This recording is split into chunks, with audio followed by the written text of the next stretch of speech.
Buenas noches, esto es Zona Franca y yo soy Daniel Pacheco.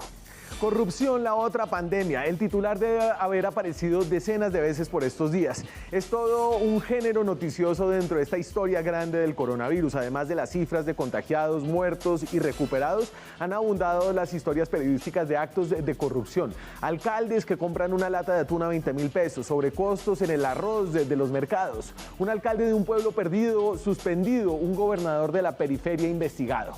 Es curioso que durante esta crisis, cuando se han flexibilizado una cantidad de estándares sobre nuestras libertades individuales, siga en cambio tan firme esa mirada inquisidora hacia la corrupción. Un sobrecosto justo cuando todo el mundo está haciendo compras masivas es inmediatamente visto como un acto enorme de corrupción. Es curioso también que nuestra conversación sobre la corrupción, una conversación que acaparan y direccionan las IAS, la Contraloría, Procuraduría y Fiscalía, se centra casi exclusivamente sobre alcaldes y gobernadores de territorios alejados o municipios pequeños. En su mayoría, estos casos que nuestros sabuesos, Córdoba, el Contralor, Carrillo, el Procurador y Barbosa, el Fiscal, que ahora cazan en trío, son por contratos de pequeños montos, en su mayoría. Cascarillas de la corrupción que se le lanzan al público, que en mi opinión los consume con una avidez algo ingenua e indignada. Todo peso importa, de acuerdo, pero en la corrupción importan más los pesos pesados que los pequeños peces. No solo porque roban mucho más, sino porque su sanción envía un mensaje mucho más poderoso. Un mensaje distinto al que lanzan hoy nuestros precandidatos en los entes de control. Entes a su vez llenos de cargos políticos que protegen a los verdaderos corruptos. El mensaje que lanzan es que cualquiera que esté políticamente desprotegido está en la mira de las IAS. El mensaje es que aquí la lucha contra la corrupción se va a hacer sin poner en peligro las estructuras de poder que luego, piensa cada uno de ellos, los van a ayudar a llegar a su amada presidencia. En este sentido, la epidemia de la corrupción, creo yo, es un espejismo. El espejismo de un sistema de pesos y contrapesos, de lucha contra la corrupción que alimenta de indignación a muchos colombianos con migajas de corrupción. Un sistema hoy en cabeza de estos tres mosqueteros que mientras despedazan a pequeños corruptos o administradores incompetentes, garantizan que los grandes poderes corruptos de Colombia sigan operando en total impunidad. Hoy con el manto adicional del coronavirus. Aquí arranca Zona Franca.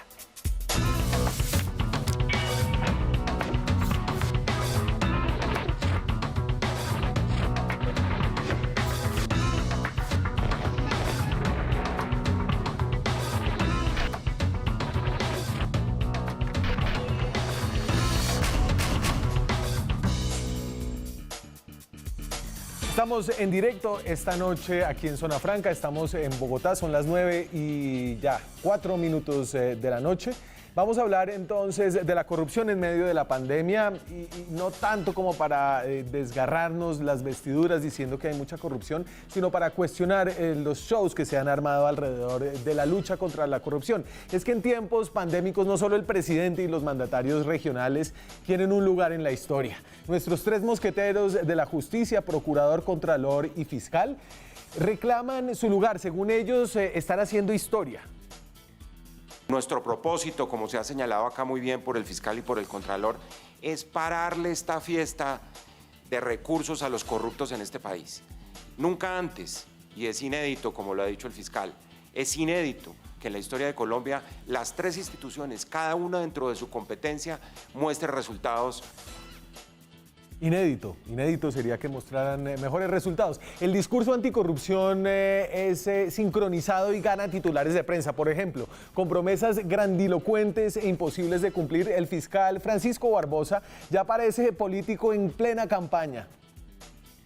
No vamos a permitir, y en esto hay una filosofía común en esta mesa, que un solo peso de los colombianos y que un solo peso de la gente que está en este momento observando a la distancia, confinados, con temor por todo lo que está ocurriendo, se permita que se pierda. Ni un solo peso, sería una infalibilidad casi propia de un dios. Aquí nadie se quiere quedar sin tribuna, entonces los entes de control se unieron para hacer ruido los tres juntos. Vamos a seguir trabajando con contundencia las tres entidades para poder rápidamente mostrarle al país que ser corrupto no paga. Pero por supuesto que paga, y eso es la corrupción, y paga sobre todo porque los entes de control en Colombia sirven muy poco. Y eso es en parte porque nuestros mosqueteros están más preocupados en hacer ruido que en luchar realmente contra la corrupción. Los casos del gobernador de Arauca, uno de los casos más sonados y más dramáticos. 2 juzgamientos disciplinarios, uno por un contrato de actividades artísticas y eventos que no tiene nada que ver. A Carrillo le interesa que sea sonado y que sea dramático para que él pueda aparecer en la prensa y abonar así su posible futura campaña presidencial. Y es que de verdad los tres parecen mosqueteros, uno para todos y todos para uno, y entre ellos tienen toda una orgía de contratación conyugal. Esta vaina, y es que no se puede llamar de otra forma, mire, está Tatiana Hernández, que es la esposa del exfiscal Montealegre, es representante legal hoy de la Contraloría de Felipe Córdoba. Claudia Jimena Mota, esposa del exfiscal anterior encargado, Fabio Espitia, es asesora del despacho 2 de la Contraloría de Córdoba también. Walfa Telles, la esposa del hoy fiscal Francisco Barbosa, es contralora delegada para el medio ambiente, de nuevo, con el muy poderoso Felipe Córdoba. Y Marcela Yepes, la esposa de Felipe Córdoba, obviamente no podía estar trabajando en la Contraloría, entonces es la directora ejecutiva del fiscal Francisco Barbosa. No solo eso, hoy estuvimos viendo con mucho cuidado cuáles son las investigaciones y decisiones contra la corrupción durante esta pandemia en la Procuraduría. Encontramos, por ejemplo, ahí en la Procuraduría que sus actuaciones más publicitadas, las que se pusieron en la propia página de internet de la entidad, se centran en pequeños municipios y en gobernaciones periféricas. Entonces, hay 14 municipios y son del estilo de Puerto Tejada, eso es en el Cauca, creo. Guaduas, Cundinamarca, Doncello, Caquetá, Soledad Atlántico, Armenia, la única capital departamental. Hay 7 gobernaciones. Obviamente no son ni Cundinamarca, ni Santander, ni Boyacá. Chocó, Cesar, Arauca, San Andrés, Putumayo y Atlántico. La última tiene peso. Orden nacional, hay una investigación contra el DNP por lo de ingreso solidario y contra la Unidad para la Gestión del Riesgo, de donde se ejecuta mucha de esta plata. ¿Será que en Antioquia, Santander, Cundinamarca, Bogotá, Cali y Medellín no hay corrupción? ¿O será que en estos lugares, en los centros de poder de Colombia, es donde están las deudas políticas de nuestros mosqueteros por haber llegado a los altos cargos que ostentan hoy? Estas preguntas se las quisimos hacer al procurador, al contralor. Desafortunadamente no pudieron atender nuestra invitación, pero se las quiero trasladar a una persona que, digamos que no ha tenido miedo de ser políticamente incorrecto para hablar de cómo se está luchando contra la corrupción en esta pandemia. El senador del Partido Cambio Radical, Rodrigo Lara, quien hace mucho en su tierna juventud fue zar anticorrupción de Álvaro Uribe, ¿o no, Lara? En 2007, 6-7. Y se me ocurrió llamarle a usted hoy porque por ahí estuvo de tendencia un día que le sacaron un clipcito de video donde usted decía, y lo voy a parafrasear, usted decía, mire, esta es una pequeña corrupción que realmente no importa tanto. Sí, fue sacado de contexto y utilizaron básicamente eso como una campaña orquestada, masiva, con mucho dinero, para callar lo que yo dije. Y fue básicamente reprochar el silencio de muchos medios por la distribución de dividendos de los bancos 2 días después de recibir 13 billones de pesos por parte del Banco de la República. Y entonces, a ver, ahorita hablamos de los intereses que hay detrás de esta cacería de pequeñas corrupciones que le lanzan al público colombiano que ha habido, se lanza y se desgarra las camisas de indignación, pero si esa es la pequeña corrupción, entonces, ¿cuál es la gran corrupción de este país? Pues mire, y en esto voy a ser prudente para que no vuelvan a editar mis declaraciones y lo utilicen básicamente como un arma, o lo utilicen en las redes sociales como un arma en contra de quien pues lo pronuncia. La pequeña corrupción es censurable. Robarse la plata en un pueblo con un sobrecosto en el atún es repugnante porque es la comodidad de la gente. Lo que yo censuro es tal vez la sobreexposición de esa pequeña corrupción, que es grave, pero es pequeña en montos con otras cosas o con otros hechos que por monto, es decir, cuantitativamente son mucho más altos. Y esa sobreexposición en medios, que el alcalde de San Vicente de Chucurí, que el alcalde de Pitalito, que el alcalde de Planadas, etcétera, pues obviamente que exacerba la indignación de la gente y canaliza la indignación de la gente hacia ciertos sectores que poca capacidad tienen en sí de defenderse en los grandes medios o defenderse, digamos, con grandes abogados y con asesores de imagen, que son los pequeños alcaldes o los concejales, pues que cometen actos de corrupción muy censurables. Y obviamente esto permite desviar la atención sobre hechos que son naturalmente muy graves. Por ejemplo, la constante y permanente evasión de impuestos en Colombia. En Colombia, el privilegio de la exención tributaria, el privilegio de hacerle hueco a la tarifa tributaria y pagar muy poco de esa tarifa, no lo tiene el pobre, lo tiene el rico. Sí. Y eso se consigue básicamente a través de un lobby sistemático en el Congreso de la República. Segundo, lo vimos ahora en esta crisis, dos hechos: la distribución, por ejemplo, de dividendos de la banca colombiana, 2 días después de recibir a prácticamente tasa cero cerca de 13 billones de pesos por parte del Banco de la República, que es plata pública. En Europa y en el Reino Unido, en Londres, la capital financiera del mundo, les prohibieron repartir dividendos. El Banco Central inglés y el Banco Central Europeo los va a fondear, pero no me reparten dividendos, señores. Aquí al otro día repartieron, pues el sector financiero ampliado, 8 billones de pesos de dividendos. Y yo con 8 billones de pesos puedo comprarle latas de atún durante 50 años a toda la población colombiana. Incluso a 20.000 pesos. Sí. Y segundo, recientemente, el regalazo que le dieron a los fondos privados de pensiones, el traslado de 20.000 pensionados, que es el hueso de los fondos privados de pensiones, que son las personas que tienen derecho a una renta toda su vida, que es la renta programada por un salario mínimo, de pensiones que estaban descapitalizadas por culpa de los malos rendimientos o mediocres rendimientos de los fondos privados de pensiones. Ese hueso no lo queremos pagar más, seguramente nos toca meternos la mano al drill de los fondos de estos dueños de pensiones para completar esa obligación que tenemos con ellos, y mejor se lo mandamos al fondo público, es decir, al Estado colombiano, para que sean ellos los que asuman ese inmenso pasivo. Y eso, nadie habla de eso. Sí. Pero eso sí, se roban una lata de atún en un pueblo y es el gran escándalo de este país. Grave, pero bueno, hay proporciones, ¿no? Pero entonces, venga, senador, porque entonces yo creo que estoy parcialmente de acuerdo con usted y he dicho que parte del enfoque que se le ha dado a la lucha contra la corrupción tiene que ver cómo se están manejando las 3 IAs, la Contraloría, Fiscalía y la Procuraduría.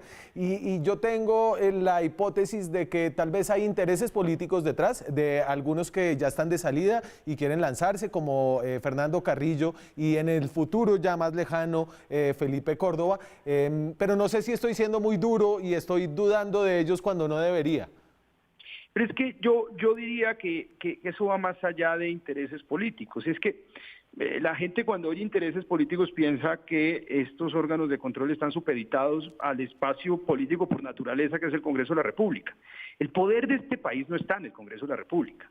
El poder de este país va mucho más allá y es el capital económico, el gran capital financiero, que es el dueño de los bancos, de los grandes fondos de pensiones. Ese es el verdadero poder político de este país.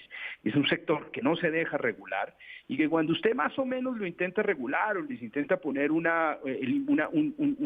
impuesto de renta adicional, pues salen activistas a ponerle derechos de petición, lo masacran en redes sociales, desfiguran sus palabras y se ha vuelto muy difícil hacer este tipo de debates en un escenario democrático porque usted sabe la inmensa fragilidad que tiene básicamente jurídica de un congresista y la fragilidad al mismo tiempo para enfrentar debates porque pues usted tiene su voz realmente. Y yo creo que más allá de fuerza política es estos factores reales de poder que dominan muchos espectros, medios de comunicación, tienen lobistas, tienen opinadores, tienen pautas, tienen una cantidad de cosas pues que mantienen un statu quo y hace muy difícil tocar estos asuntos.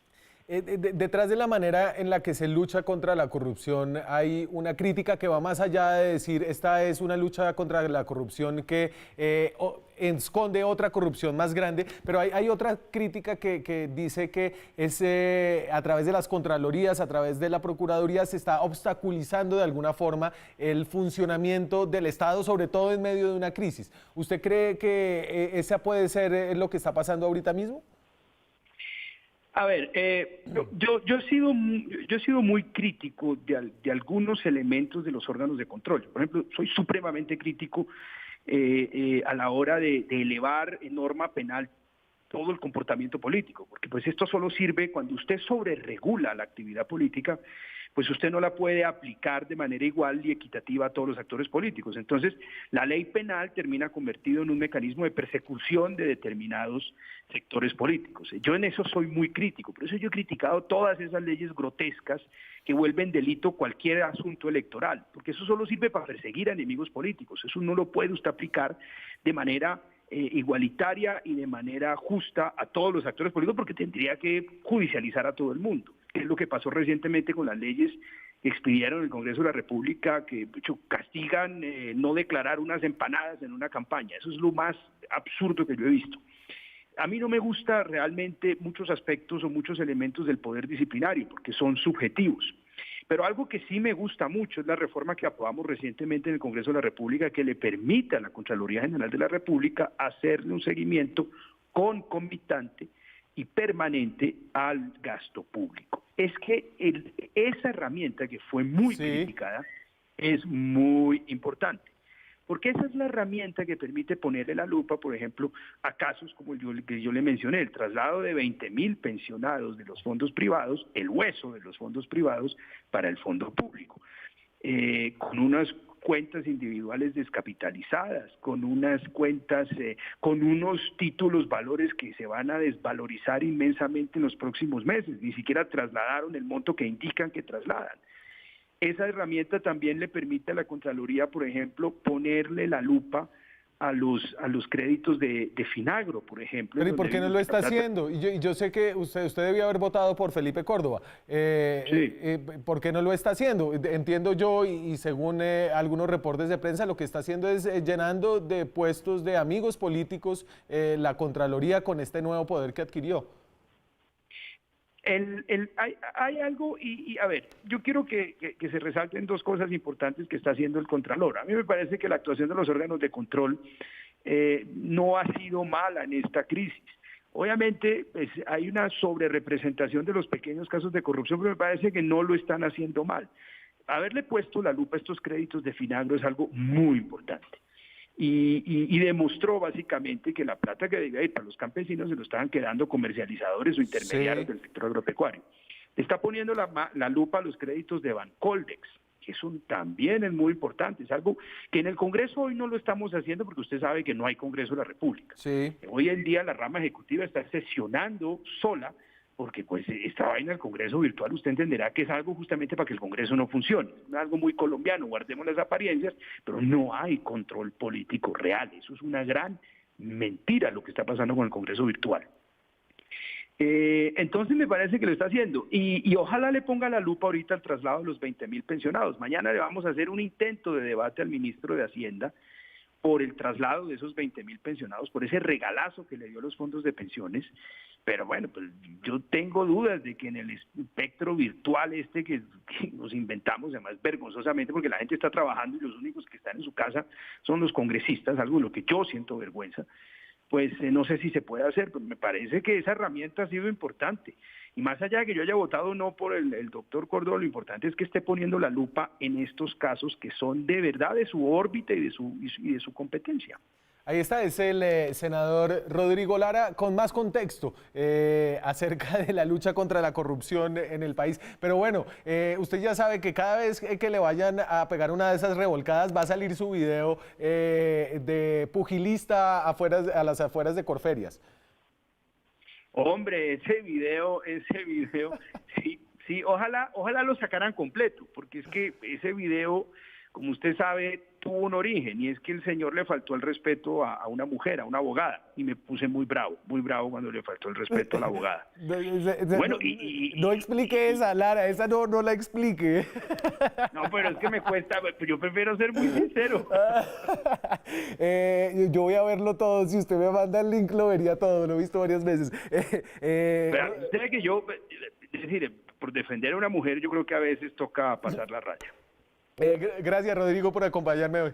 Bueno, gracias. Nosotros seguimos acá, hablamos de cómo le están haciendo los entes de control en medio de esta pandemia para controlar la supuestamente desbocada corrupción que vive nuestro país. Vamos a la pausa y regresamos en minutos. Seguimos en Zona Franca, son las 9:25 de la noche, estamos en directo desde Bogotá. Recuerden, pueden trinar con el hashtag francamente, enviarnos comentarios a nuestra cuenta @zonafranca. Pueden escribirnos a nuestro correo francamente zonafranca, creo que no está acá. Vamos a hablar ahora con Camilo Enciso. Camilo Enciso es el director del Instituto Anticorrupción, que es una organización de la sociedad civil que está pensando y está haciendo vigilancia, no solo frente a hechos de corrupción, sino a cómo las entidades encargadas de la lucha contra la corrupción se están desempeñando. ¿Qué hubo, Camilo? ¿Qué más? Daniel, muy buenas noches. Un saludo especial para usted y para toda la audiencia. Un gusto estar acá. Gracias por acompañarnos. Y entonces, hemos visto mucho de estos tres mosqueteros. A veces cuando se ponen los tapabocas al mismo tiempo parecen los tres bandidos, pero son el contralor, el fiscal y el procurador. Quiero saber usted qué piensa de esta unión improbable, de toda esta parafernalia y de todos los anuncios. Daniel, yo quiero empezar por algo que usted estaba diciendo, y es que hay un problema de fondo con la arquitectura institucional que tiene el Estado colombiano. Resulta que el procurador, el contralor y el fiscal general no tienen ninguna restricción para lanzarse a la presidencia de la República. Hay gente que puede minimizar ese problema o ese riesgo, pero lo cierto es que en Colombia siempre que un fiscal, un procurador o un contralor empieza a tomar decisiones de cierta importancia, de cierto impacto, empieza a salir esa idea de que quieren ser candidatos presidenciales, de que pueden aspirar a esa magistratura, a esa posición, y lo cierto es que ciertas decisiones que muchas veces toman estos órganos terminan poniendo en duda su credibilidad. Le doy un ejemplo, el caso de Claudia López. Es absolutamente ridícula la decisión de la Fiscalía General de abrir una investigación penal por el hecho de que Claudia López hubiera salido con Angélica Lozano a hacer mercado. Claramente hicieron algo indebido, las debieron haber multado, como en efecto ocurrió, se excusaron. Pero de ahí a utilizar la Fiscalía, el poder de persecución penal del Estado en contra de la alcaldesa, pues obviamente deja muy mal parada a la Fiscalía y genera muchas dudas sobre con qué criterio está actuando. Mire otra decisión, no para no quedarnos en el tema de las IAS, la decisión de la Superintendencia de Industria y Comercio de abrirle una investigación a Daniel Samper por el tema de las fotografías de la familia presidencial. Entonces aquí tenemos un problema, y es que los órganos de control y las IAS están tomando decisiones que desde la percepción ciudadana y de los medios de comunicación muchas veces sí generan como ese manto de duda de qué es realmente lo que los está motivando. Y por eso nosotros hemos propuesto que tendría que haber una restricción constitucional para que cualquiera de las cabezas de estas IAS pueda lanzarse a la presidencia. Eso es una necesidad inaplazable, Daniel. Y obviamente esto ha entrado dentro de varios intentos y discusiones de reforma a la justicia que finalmente no han podido avanzar. Le voy a preguntar, estuvimos mirando con cuidado los casos, digamos, que están sobre todo investigando la Procuraduría y la Contraloría. Y entonces voy a poner aquí en la pantalla, por ejemplo, los 3 funcionarios que han sido suspendidos hasta ahora por la Procuraduría. Esa no es. Dame la de los funcionarios suspendidos, por favor. ¿No el PAI? sino la de los funcionarios. Ahí va, ya viene, perfecto. Entonces, Ariel Palacios, el gobernador del Chocó, yo no sé cuántos gobernadores del Chocó han suspendido la Procuraduría, porque además suspenden al que es elegido, después suspenden al que llega para reemplazarlo, por un contrato de 2.000 millones de pesos para capacitaciones presenciales sobre el COVID en plena cuarentena. Luis Alberto Balcero, alcalde de Calarcá, Quindío, irregularidades por un contrato de 397 millones para entrega de mercados. Loyar Manuel Pineda, que es el alcalde de Tierra Alta, Córdoba, uno de los lugares más afectados por la violencia en el sur del departamento de Córdoba, presuntos sobrecostos en contrato por 750 millones de pesos para la entrega de mercado. Y no sé si puede uno hablar de una recurrencia acá. Estos son lugares apartados, son personas que no debieron haber influido mucho en el nombramiento del procurador, que no tienen gran poder político y que no sé si es que la embarraron demasiado o los cogieron como chivos expiatorios para mostrar que estaban haciendo algo. Pues mire, Daniel, yo lo que creo es que el populismo anticorrupción sin duda está desbordado, eso es una realidad, el país lo sabe, pero también es cierto que la corrupción como tal está desbordada. Y ese caso que usted mencionaba de la gobernación del Chocó es un caso que incluso nosotros desde el Instituto Anticorrupción revisamos directamente y encontramos que ese contrato por el cual suspendieron al gobernador, efectivamente no se había desembolsado el dinero y entonces el gobernador estaba tranquilo, él estaba diciendo no se preocupe, nosotros firmamos este contrato pero lo suspendimos y nunca desembolsamos plata. Pero nosotros encontramos que el año pasado, el 31 de octubre, esa gobernación había firmado un contrato por 1.500 millones de pesos con exactamente la misma fundación que respondía en ese momento por una razón social diferente, por un contrato que tenía unas características y un objeto social, un objeto contractual también muy ambiguo, sí, muy extraño, que sin duda ameritaba la investigación de las autoridades. Entonces, yo creo que hay que reconocer que sí hay populismo anticorrupción, pero también hay problemas serios en los territorios. Ahora, lo que uno esperaría es que la Fiscalía y los órganos de control actúen con la misma vehemencia para todos los actores públicos que hoy en día están tomando decisiones, incluyendo al gobierno nacional, que se está equivocando con muchas cosas y que está violando gravemente los principios de transparencia, acceso a la información. Por ejemplo, en muchos temas de contratación pública. Usted, de hecho, y hace poco sacaron ustedes en el Instituto Anticorrupción una mirada muy juiciosa a quién había sido recibido por el ministro de Hacienda, Alberto Carrasquilla. Y en ese sentido, yo no sé si tenemos como una limitación alrededor de la mirada en la corrupción. Es decir, no es ilegal que Carrasquilla reciba visitas. De hecho, la registró y por eso usted puede hablar de las visitas que tuvo. Pero la gente siente que ahí hay una corrupción o hay al menos una conducta indebida que no es tocada por los entes de control.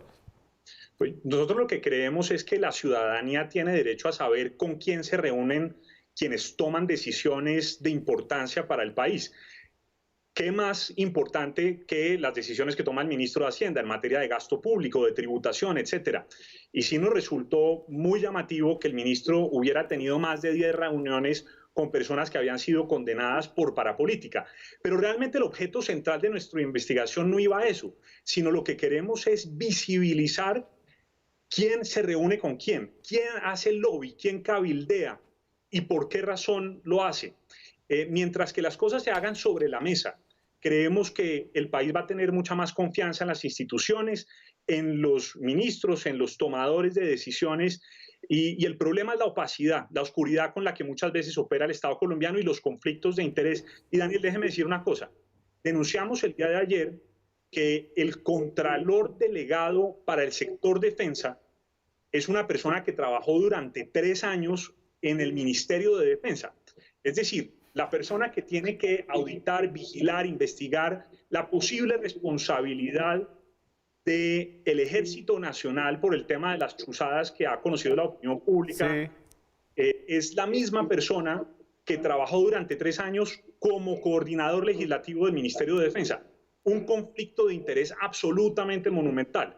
Este es el tipo de cosas que son inaceptables y en donde creemos que la Contraloría y los demás órganos de control se están equivocando y en donde están generando, insisto, muchas dudas por parte de la ciudadanía.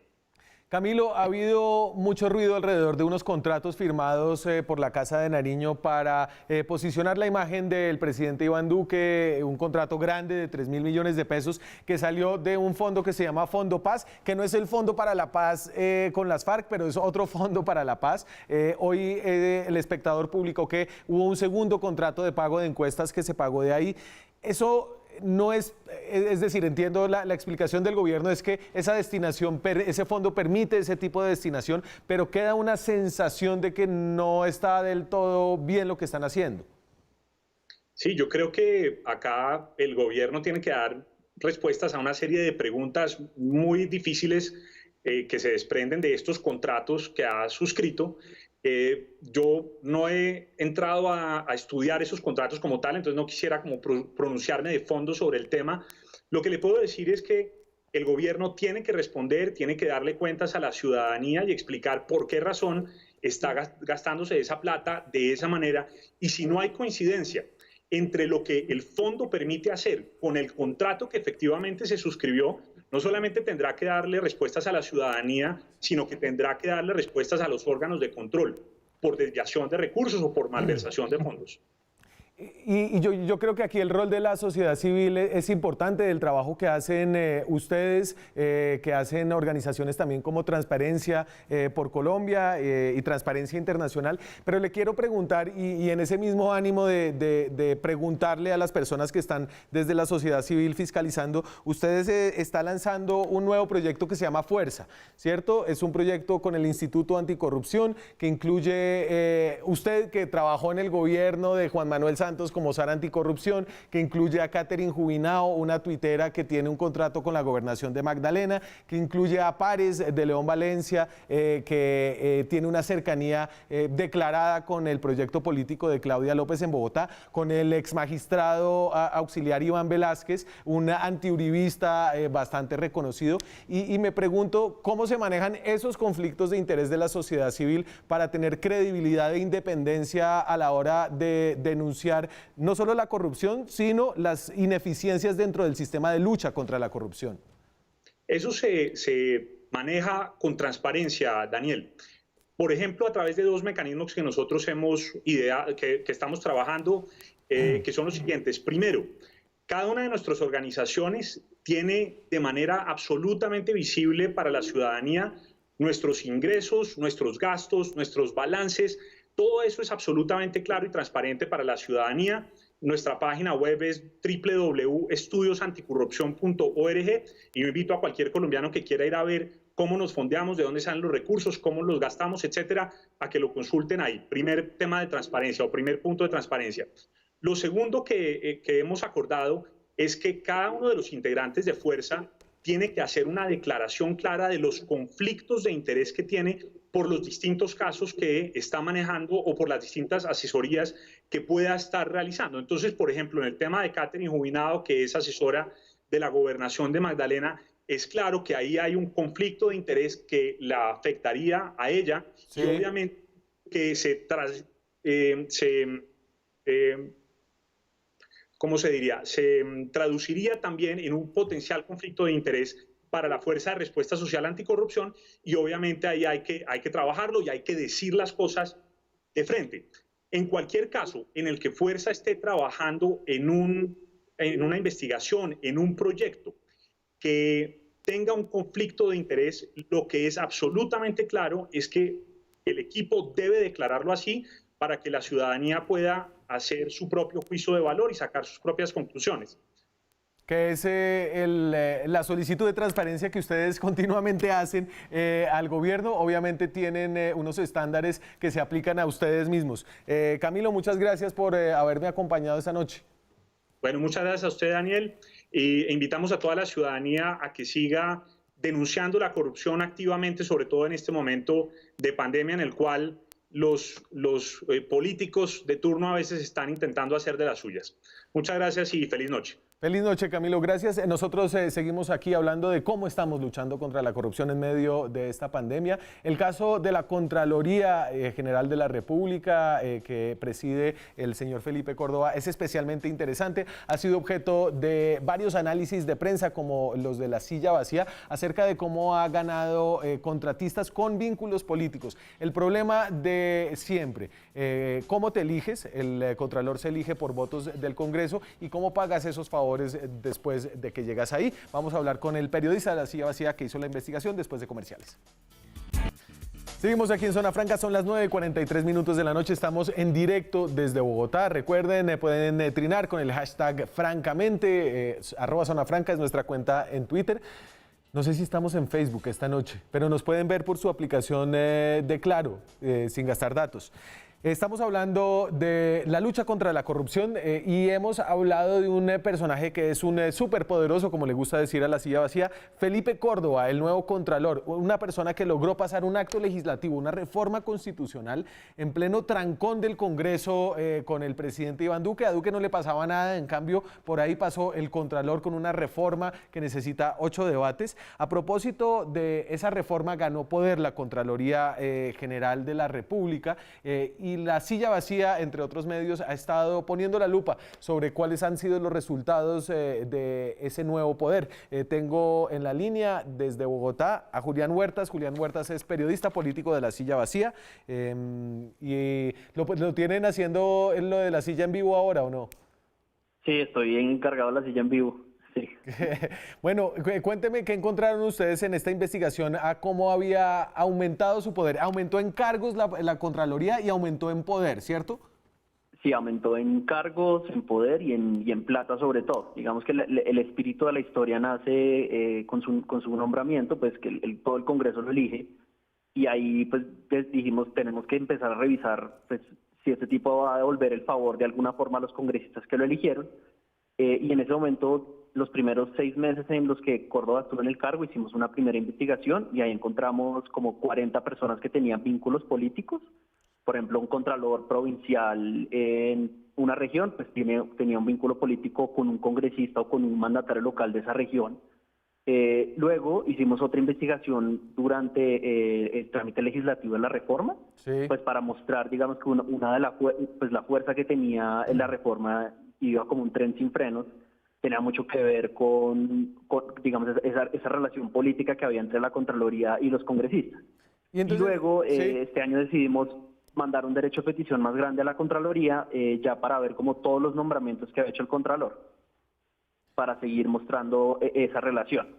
Y entonces, déjeme yo doy aquí un poquito de contexto para el que no sepa. La Contraloría es una entidad, es un ente de control que está encargada de fiscalizar cómo se gasta la plata pública. No fiscaliza a los funcionarios, obviamente ellos son quienes deben recibir las sanciones de la Contraloría, pero se encarga de ver cómo se gasta la plata pública en todos digamos, las entidades territoriales y nacionales. Además de eso, es encargada de algunos temas ambientales, ¿cierto, Julián? Sí. Y entonces voy a poner, usted se puso a ver más de 200 nombramientos, ¿cierto?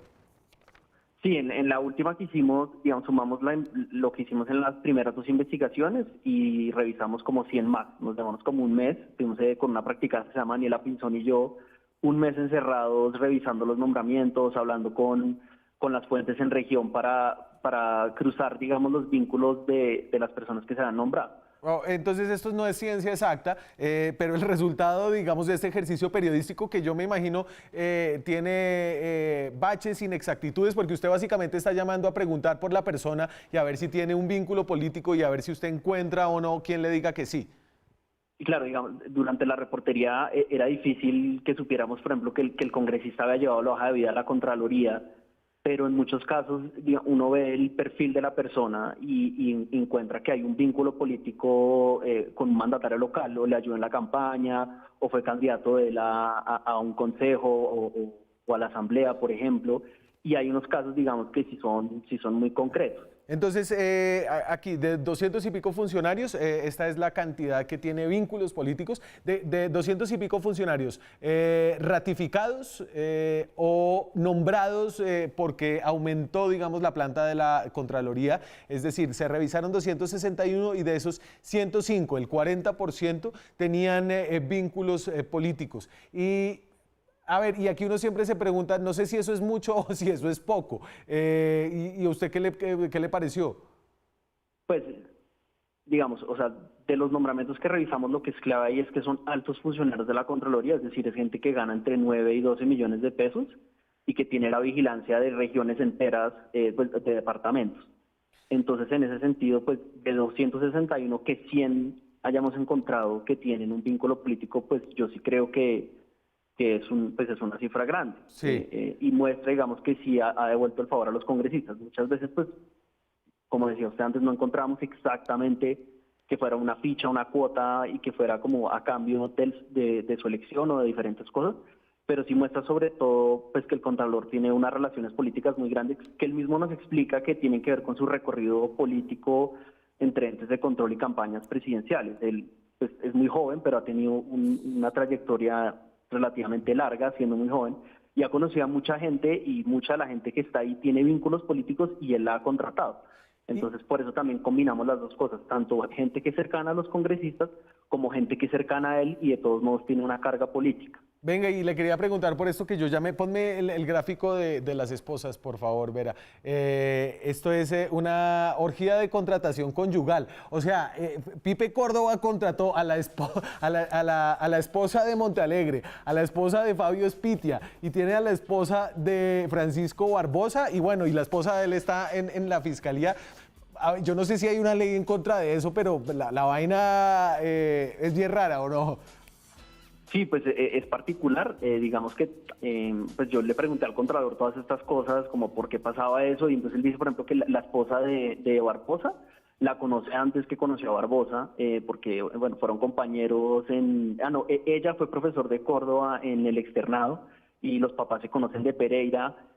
Con la esposa de Montealegre, pues la relación es de hace mucho tiempo, porque yo no sé si usted recuerda cuando el Contralor peleó con Sandra Morelli, el actual Contralor peleó con Sandra Morelli, pues la esposa se fue a la fiscalía y estuvo como del lado de Montealegre, entonces ellos tienen como una relación de antes. Sí. Y el caso pues de Marcela Yepes sí es obvio, digamos que un día antes de que se posesionara Barbosa, Espitia dejó nombrada a Marcela Yepes como la administradora de la fiscalía. Ese poder, ella tenía ese cargo durante la época de Montealegre. Cuando llega Néstor Humberto la quita de ahí, la pasa a control interno, y cuando llega Barbosa la vuelven a poner en ese cargo, y pues tiene muchísimo poder, maneja una nómina gigantesca, mucho más grande que la nómina que tiene la Contraloría. Es Julián Huertas escribe en La Silla Vacía. Julián, gracias por conectarse hoy. No, a usted por la invitación y chévere que sacara nuestra investigación.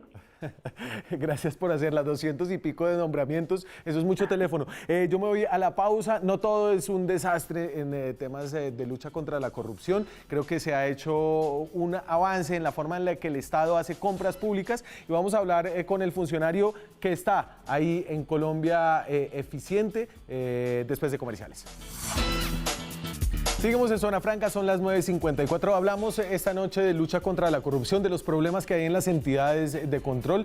No todo es un desastre, ni en esas entidades ni dentro del gobierno. De hecho, el gobierno ha dado pasos importantes y pasos institucionales. Quien hoy preside una institución que ha funcionado muy bien, que se creó en el anterior gobierno, se llama José Andrés Omeara, es el director general de Colombia Compra Eficiente.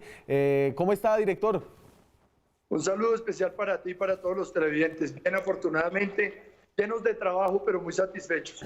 A ver, entonces, Colombia Compra Eficiente hace cosas distintas. Por un lado, centraliza y hace accesible la información acerca de contratos, no solamente del gobierno central, sino de todo Colombia, en todos los municipios y gobernaciones, y también hace compras eficientes, ¿cierto? Así es. A través de unos instrumentos que nos concede la ley, logramos a través de las economías de escala optimización importantes en las compras públicas de bienes uniformes y formulamos la política pública de contratación estatal a nivel país.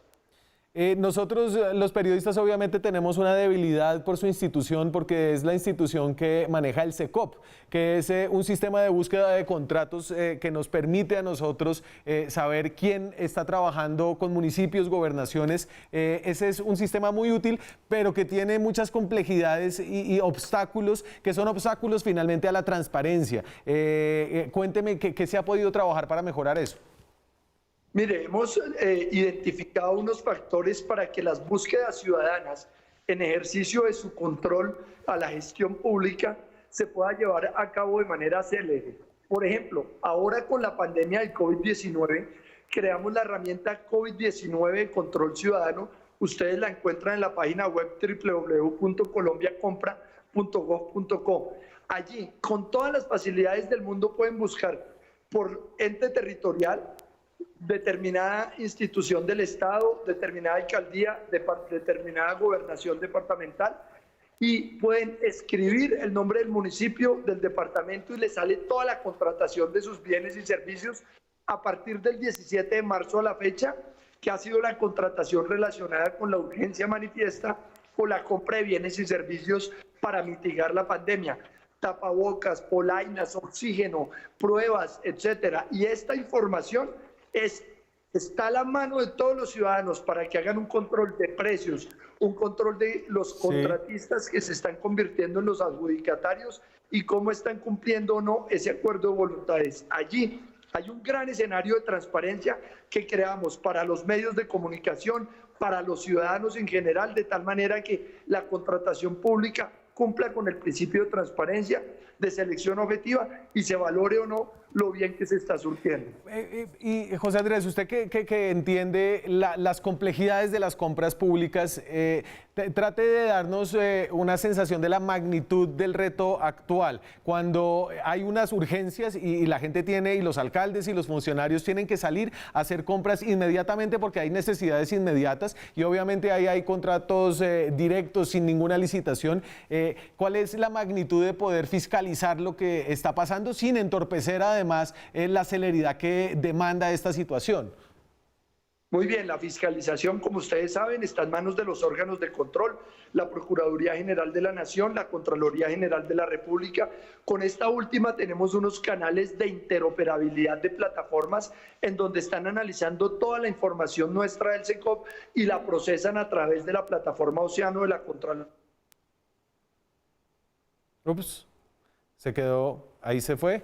Volvemos con José Andrés Omeara, lo veo aquí congelado, tal vez no tan pronto, igual se me está acabando el programa.